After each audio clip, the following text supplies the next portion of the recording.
Commodus, the last of this dynasty, was assassinated by a gladiator named Narcissus, beginning, you guessed it, yet another succession crisis.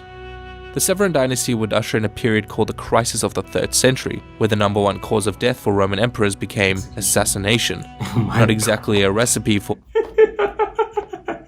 Wow! Hey guys, welcome back to Foreign Reacts. Today we're going to be checking out the animated history of Italy, and this is a part 1 video. I'm not sure if I'm going to do the part 2, but you guys can let me know if I should do the part 2. But either way, we're going to be doing the part 1 today, so this was a suggested video. The comment should be on this side of the screen. You guys can see that. I told the person that I would have gotten it done for them, so that's why we're doing this today. So if you're from Italy, subscribe, and one day, likely, God's willing, I'm gonna try to get a series done for Italy where I learn as much as possible about Italy, culture, food, history, all that type of stuff. So if you're an Italian, subscribe and join the family here at Foreign Reacts, where we do foreign reaction. Everything done here has to be foreign to the reactor. But either ways, guys, without further ado, let's get right into the reaction video. This video is kindly sponsored by The Great Courses Plus. Use the URL thegreatcoursesplus.com/Sweeney to support the channel and receive a free trial membership. Romulus and Remus, warrior twins from the Latin tribe, founded a city on 7 hills. Enraged by jealousy and blinded by ambition, Romulus killed his brother and named the city after himself, Rome. This civil conflict between brothers would go on to define Italy's history, with the civil war playing a large part in shaping the nation we see today.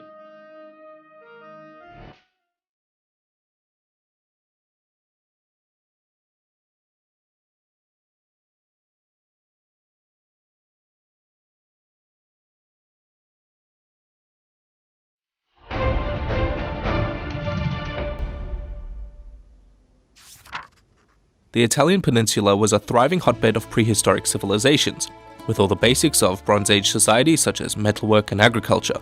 By the time the Iron Age came around in the 8th century, these had coalesced into 2 dominant cultures, the Etruscans in the north and the Greeks in the south, who had settled the area slowly over time. These two shared writing, religion, and culture with one another, having a massive influence over Italy. Their culture wouldn't last very long, however, because they were soon to be eclipsed by Rome. Founded on the river between the Etruscans and a tribe called the Latins, Rome soon prospered and grew very powerful, largely thanks to its strategic and defensible location, and they were ruled by 7 legendary kings. The last of these kings, Lucius Tarquinius Superbus, also known as the Bad One, was overthrown by the people when his son raped a nobleman's wife. The scandal would force monarchy out of Rome, eventually collapsing the Roman kingdom completely. In its place, the Republic was born, ruled not by a king, but rather 2 consuls selected by the Senate. Roman society was divided into 2 parts, the patricians, who were nobles, and the plebeians, everyone else, who were represented in the Senate by an elected office called the tribune. The tribune was granted the power of veto, meaning the patrician Senate and the plebeians often had to work together on policies that benefited both classes, contributing to Rome's success. Under the republican system, Rome prospered. They expanded their territory through both conquest and alliance, often being reluctantly dragged into wars in defense of one of its allies, who then made territorial concessions or became a client state in return.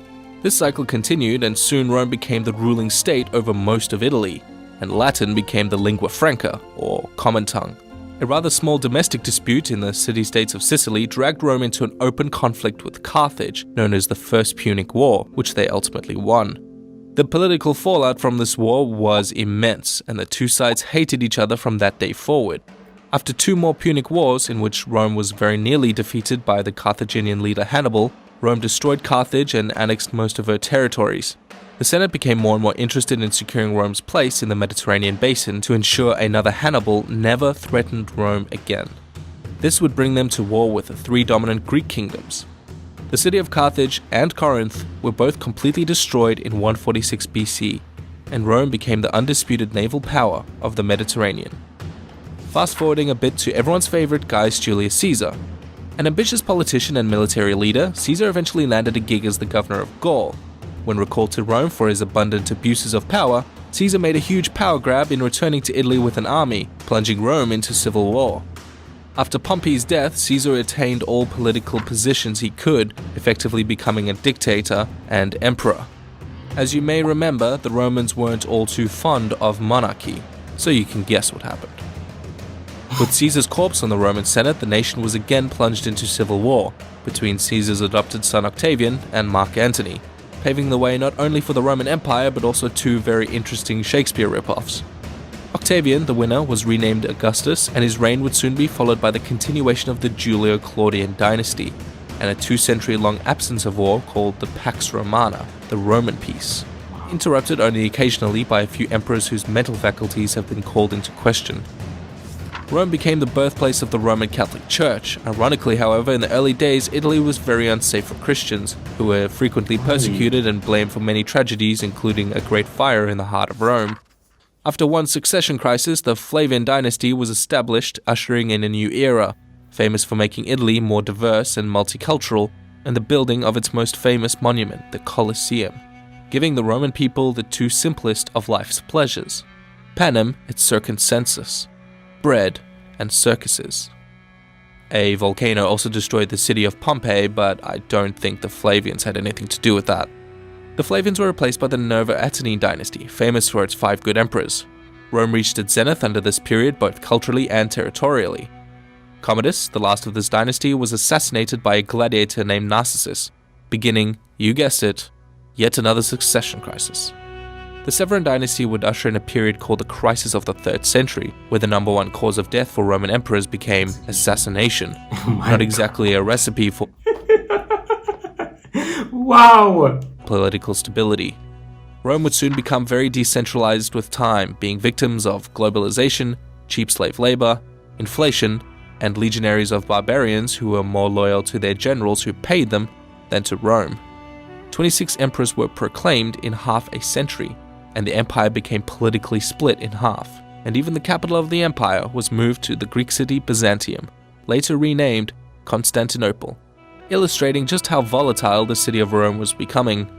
Huns and Germanic tribes began to raid and sack the western half almost routinely, and the combined army were less able to mount a significant defense using their legions, since, hey, what did Rome ever do for them? The empire in the west would soon collapse completely by the 5th century. In its place, the barbarian Odoacer set up the more recognizable Kingdom of Italy, soon ruled by the Germanic Ostrogoths. The Ostrogothic kingdom began a cultural exchange between the Latin and Germanic world, leaving huge imprints, especially in northern Italy where they had established deeper roots. The empire, however, continued to live on in the east. Eastern Roman Emperor Justinian, with dreams of uniting the empire, conquered the Ostrogothic kingdom in 553, once again bringing the Roman imperial light back to Italy and back. Me hearing about 553, bro. What? What is 553? Bro, it's 2000. What we in? 2022. You talking about 553? Wow. I feel dumb as hell. To Rome. Much of the research and inspiration for this video was done using the Great Courses Plus series, The Rise of Rome, by Professor Gregory Aldretti, chronologically uncovering the intricate details of Rome's political and military history, leading it to eventually dominate the Western world. With over 9,000 lectures available now with new optimization for the UK and... Dang, bro, I'm telling you, bro. I'm gonna check out part 2. I'm gonna do it. I'm gonna do it. This, wow, bro. But either ways, man. Hope y'all enjoyed this, man. There was a lot of info. Definitely a very interesting video, and a lot of history right here, man. And I can't believe, bro, I'm hearing about BC. I never knew I would have watched a video and hear about BC. Isn't it, bro? That's wild. Anyways, guys, I'm out of here, man. Peace.